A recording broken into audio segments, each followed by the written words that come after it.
বন্ধুরা, mango cake বানানোর জন্য আমি এখানে একটা এরকম পাকা আম নিয়েছি। এবার এই আমটাকে আমি খুব ভালোভাবে ধুয়ে গ্রেটারে গ্রেট করে নেব। আমি আমটাকে খুব ভালোভাবে ধুয়ে ছাড়িয়ে নিয়েছি। এবার এই আমটাকে আমি গ্রেটারের সাহায্যে গ্রেট করে নেব। আপনারা যদি ব্লেন্ড করে নিতে চান তাহলেও নিতে পারেন।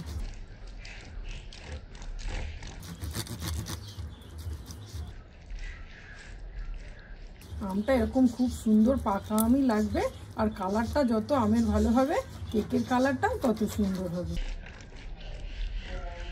বন্ধুরা, আমটা আমার গ্রেটারে গ্রেট করা হয়ে গেছে। যেহেতু আমি গ্রেটারে গ্রেট করেছি তাই একটু ছাঁকনির সাহায্যে ছেঁকে নেব। যদি কোনো মোটা অংশ থাকে তাহলে সেটা পুরোপুরিভাবে গলে যাবে।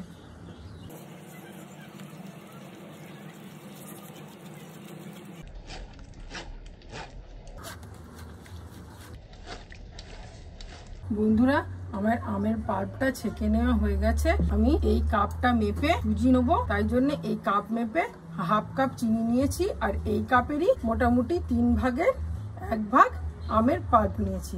এবার আমি আমের সঙ্গে এই হাফ কাপ গুঁড়ো চিনিটাকে মিশিয়ে দেব। এবার আমি একটা ব্লেন্ডারের সাহায্যে আম আর চিনিটাকে খুব ভালোভাবে মিশিয়ে নেব। যতক্ষণ না পর্যন্ত চিনিটা আমের সঙ্গে পুরোপুরি গুলে যাচ্ছে ততক্ষণ পর্যন্ত আমি মেশাতে থাকবো।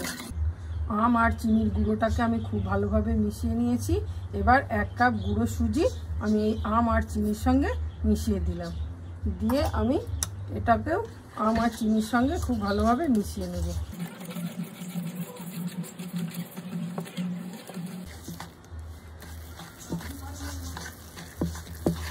এই পর্যায়ে আমি এর মধ্যে একটা 10 টাকা প্যাকেটের গুঁড়ো দুধ যোগ করে দিলাম। গুঁড়ো দুধটা যোগ করলে কেকের স্বাদটা আরও খুব বেশি সুন্দর হবে।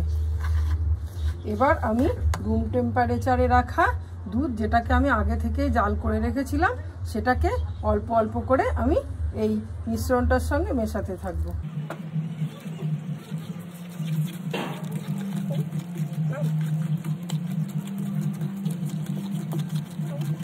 এইভাবে অল্প অল্প করে দুধ মিশিয়ে আমি একটু নরম করে পাতলা করে ব্যাটারটা তৈরি করব। কারণ যেহেতু এটা সুজির ব্যাটার, সেহেতু আমি এটা 10 থেকে 20 মিনিট রেস্টে রাখবো।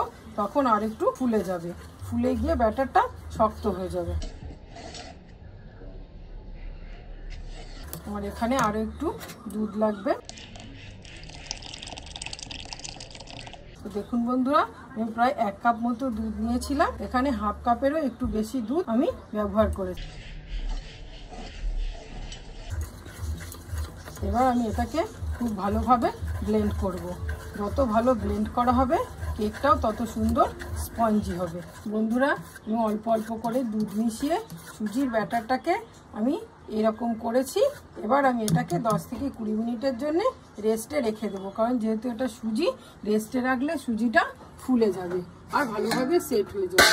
এই পর্যায়ে আমি যে পাত্রটার মধ্যে কেকটাকে মোল্ড করব সেটাকে রেডি করে নেব। প্রথমে আমি এই পাত্রের মধ্যে অল্প একটু বাটার দিয়ে নিলাম। দিয়ে আমি বাটারটাকে পাত্রের গায়ে খুব ভালোভাবে মাখিয়ে নেব।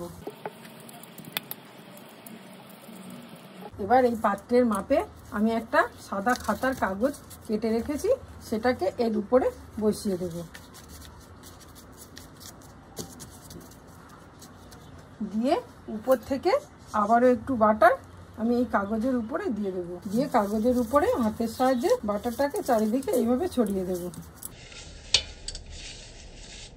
এবার এই সময়ের মধ্যে যে পাত্রে আমি কেকটাকে বেক করব, আমি কেক টিনটাকে রেডি করে নিয়েছি।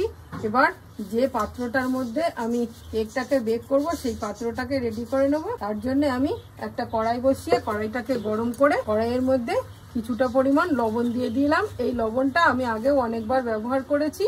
এই লবণটা দিয়েই আমি মুড়ি ভাজি, চিড়ে ভাজি এবং যখন নিরামিষ কেক বানাই তখন আমি এই লবণটাই ব্যবহার করি। এবার আমি এই কড়াইটার মধ্যে একটা চাপা দিয়ে 10 মিনিটের মতো এটাকে আমি খুব ভালোভাবে গরম করে নেব। ততক্ষণে আমার কেকের ব্যাটারটা রেডি হয়ে যাবে। বন্ধুরা, আমার কেকের ব্যাটারটা 10-15 মিনিট রেস্টে রাখা হয়ে গেছে।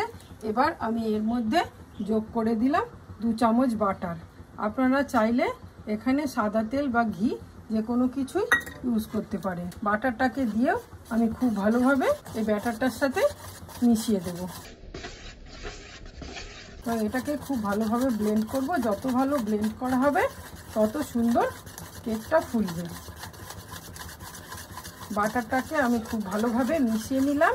এবার এই পর্যায়ে আমি বেকিং পাউডার আর বেকিং সোডা যোগ করে দেবো। তার জন্য আমি একটা চা ছাঁকনি এখানে এই ব্যাটারের উপরে বসিয়ে দিয়েছি।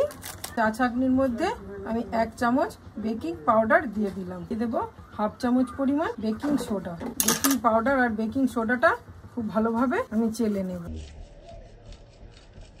চেলে নিয়ে এই ব্যাটারটার সাথে মিশিয়ে নেব। বেকিং পাউডার আর বেকিং সোডাটাকেও আমি খুব ভালোভাবে এই ব্যাটারের সাথে মিশিয়ে নেব।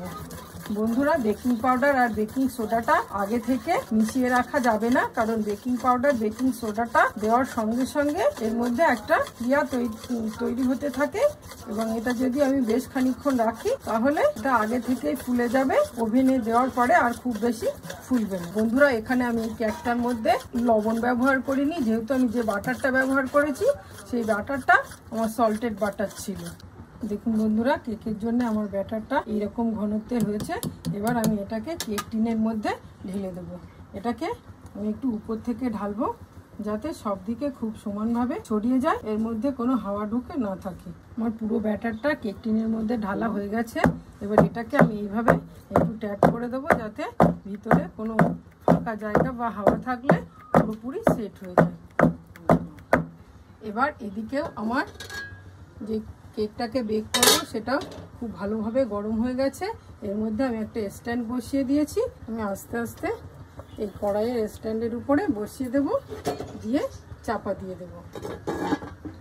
প্রথমে আমি 10 মিনিট একটু মিডিয়াম টু হাইয়ে দিয়ে কেকটাকে বেক করব, তারপরে লোতে দিয়ে দেবো। কেকটাকে আমি 10 মিনিট মতো বেক করে নিয়েছি মিডিয়াম টু লো হাইয়ে। এবার আমি এর মধ্যে কিছুটা পরিমাণ কাজু কিশমিশ যোগ করে দেবো। আমি আগে থেকেই দিইনি, তাহলে কাজু কিশমিশটা অনেক তলায় চলে যেত। এবার আমি এর উপর থেকে কাজু কিশমিশটা ছড়িয়ে দিচ্ছি, তাহলে এটা মোটামুটি উপরেই থাকবে, খুব বেশি নিচে চলে যাবে না। আমার সব কাজু কিশমিশগুলো উপর থেকে দেওয়া হয়ে গেছে। এবার আমি এটাকে ঢাকা দিয়ে লো টু মিডিয়াম আছে প্রায় আরও 30 মিনিট মতো আমি বেক করব। বন্ধুরা, আমার কেকটা প্রায় 30 মিনিট ধরে আমি বেক করেছি। এবার একটু খুলে দেখে নেব কতটা সিদ্ধ হয়েছে। দেখুন বন্ধুরা, কেকটা সাইড থেকে কত সুন্দর কালার এসেছে। এবার আমি এই একটা উলবোনা কাঁটা নিয়েছি, এইটার সাহায্যে দেখব আমার কেকটা পুরোপুরি সিদ্ধ হয়েছে কিনা। কাঁটাটা আমি ভিতরে ঢোকালাম, দেখুন এতে একটুও লেগে নেই, তার মানে আমার কেকটা হয়ে গেছে। আমার মোটামুটি 30 মিনিটেই কেকটা পুরোপুরি রেডি হয়ে গেছে। বন্ধুরা, আমাদের এই ম্যাঙ্গো কেকের সহজ সুন্দর রেসিপিটি যদি আপনাদের ভালো লাগে তাহলে আমাদের চ্যানেলটিকে অবশ্যই সাবস্ক্রাইব করে আমাদের পাশে থাকবেন এবং লাইক, শেয়ার ও কমেন্ট করবেন। নমস্কার।